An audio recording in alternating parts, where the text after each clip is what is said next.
2 AEW stars possibly gone from the company. Many more expected to not re-sign.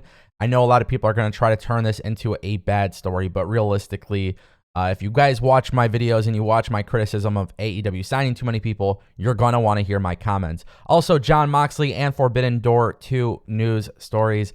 Guys, the timestamps are in the description down below. So really quick, Jon Moxley cut that post-match promo at Forbidden Door saying he was possibly concussed.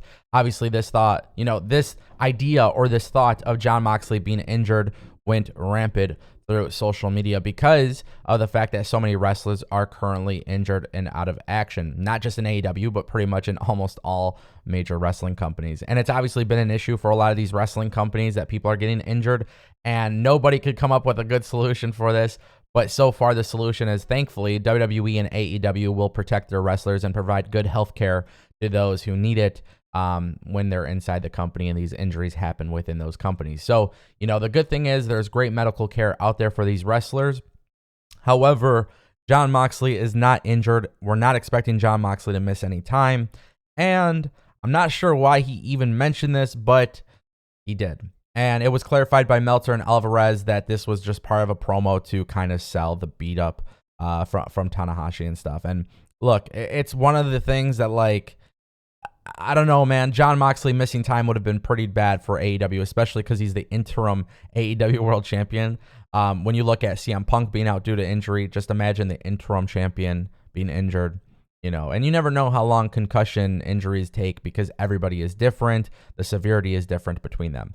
So I do expect to see Jon Moxley at Blood and Guts. Keep in mind, I will be there. Hopefully I see you guys there. Blood and Guts should be a great show in Detroit. Also, Christian Cage has been announced for AEW Blood and Guts. He's going to be appearing live.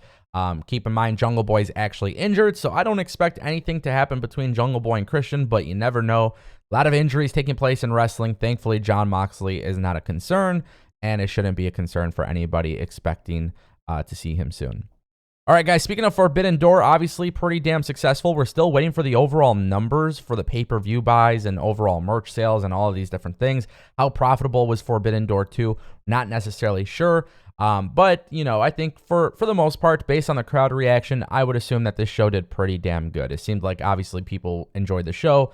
In a Tokyo Sports write-up, actually, the president of New Japan, Takami Obari, he actually discussed the event, revealing that he too came away from the show feeling positive despite some of the limitations before the show. So overall reaction is pretty damn good, but obviously everybody knows the card had to be changed. There were some things that couldn't be done because of backstage politics and whatever. However, Obari says that there are still fights and cards he would like to see. I would like to see a continuation of this event.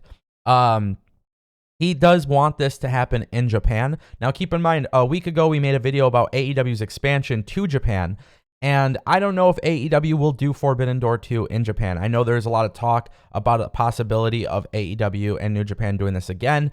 Obviously, Tony Khan kind of hinted at it at the media scrums, but I do like the idea of Forbidden Door 2 being a pay-per-view that takes place in Japan. I think the Japanese audience and the American audience are so different. And I think, honestly, it would just be kind of cool to see them do it in Japan. For AEW to do things like this, to switch it up every once in a while, it makes a lot of sense. And I really, really do want to see other companies get involved with this. And based on what we're hearing from Takami Obari and obviously Tony Khan, I don't know if we should expect other companies to be involved. Tony Khan did openly admit that Stardom could have been involved. However, it was just way too short of a notice between visas and traveling, and all these different things.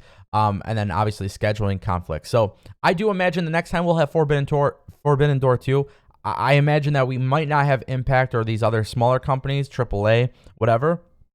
But I do believe it would be a really, really good thing to have at least Stardom in the mix, because now you can start building up some dream matches with the women. Obviously, a Britt Baker, Thunder Rosa, Tony Storm. There's a plethora of matches you can have for this big pay-per-view.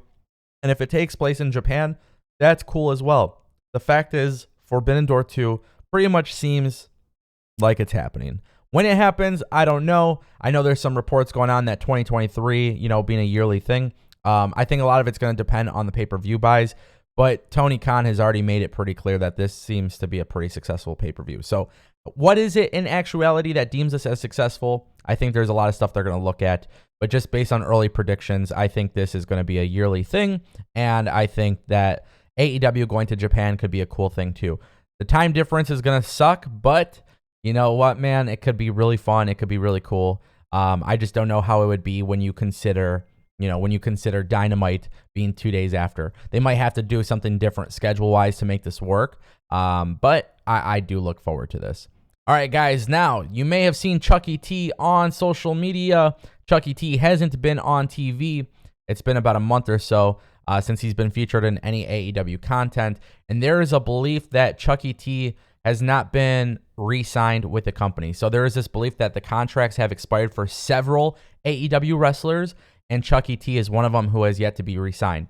Now, the rumor that's been going on in the internet is that AEW and those per appearance deals are very real. And the idea of these per appearance deals, it could be offered to somebody like Chucky T.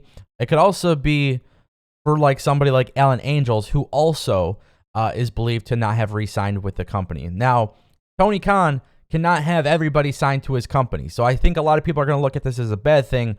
But we talk about a bloated roster, and we talk about this bloated roster so often. At what point, what is the solution to a bloated roster? Now, yes, WWE did release a lot of people. AEW doesn't release their wrestlers. They just let people's contracts finish out, and then if they want to use them, they put them on a per appearance deal.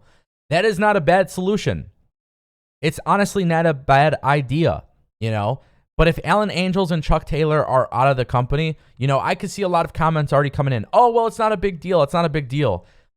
Guys, at the end of the day, it's not like these two guys were not involved in AEW. Alan Angels, when he became, he was supposed to get squashed out originally by Kenny Omega. That wasn't the case. He had a beautiful match against Kenny Omega in the early days of AEW. But Alan Angels being a part of Dark Order, obviously Chuck Taylor being part of Best Friends, both of these storylines or both of these groups are no longer relevant to the show today. And I think that's why we're starting to see Roppongi Vice more often. And I think this is why Dark Order, more than likely, whatever ends up happening with it, is going to be changed in the long haul. And that just goes to show you that they're not a priority. So are they gone from AEW? There's not technically 100% confirmation on this, but there is a belief that there are going to be several stars who are either not going to be re-signed completely or they're only going to be used per appearance. And honestly, if you're Tony Khan, that makes a lot of sense business-wise. Fans are going to have a different reaction. Some fans don't care. Some fans do care. But, you got to be able to have a little bit of flexibility with your wallet.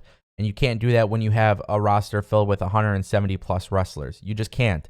AEW is still a relatively young company. In order for them to grow, they do have to watch their pockets, especially when big free agents like Cesaro become available, Sasha Banks, or, whoever potentially could be signing with the company. So keep that in mind. More people leaving AEW doesn't appear to be anything like drama, but obviously when it comes to these contracts, it is something to keep in mind.